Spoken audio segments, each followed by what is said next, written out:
Right, so you've figured out what makes you sparkle. You've come up with a great business idea that you're sure can make you some money. You've managed to sort the kids. You've got your home life under control. Now what? Do you go and buy a whole lot of business cards, get some nice brochures made, maybe get a website and get out there and start selling your wares? Oh no, not a good idea. There's a whole lot of planning that has to happen first. And this doesn't matter whether this is a business, whether it's a change of career, whether it's a new course of study. Whatever you do requires more than enthusiasm and passion and a great idea. Here's where I think you need to start.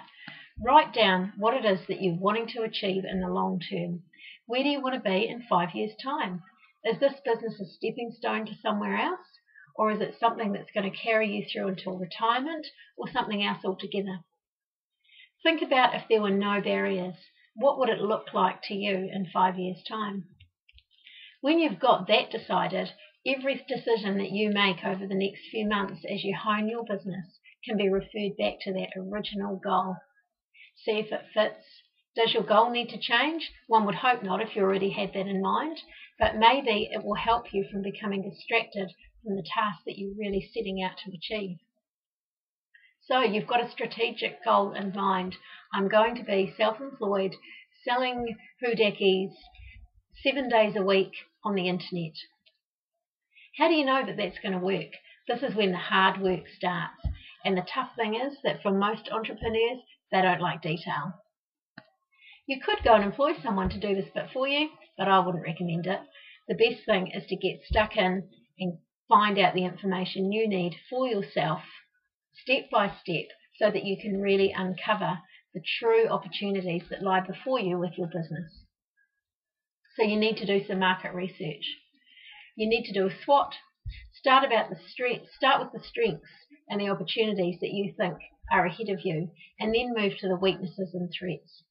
Don't be vague with this. You need to be really, really specific and really, really real about what it is you're wanting to achieve and where you want to go with your business.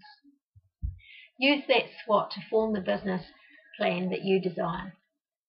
I've never been a fan of a business plan in a nice, pretty folder that sits on a shelf, gathers dust and never gets looked at.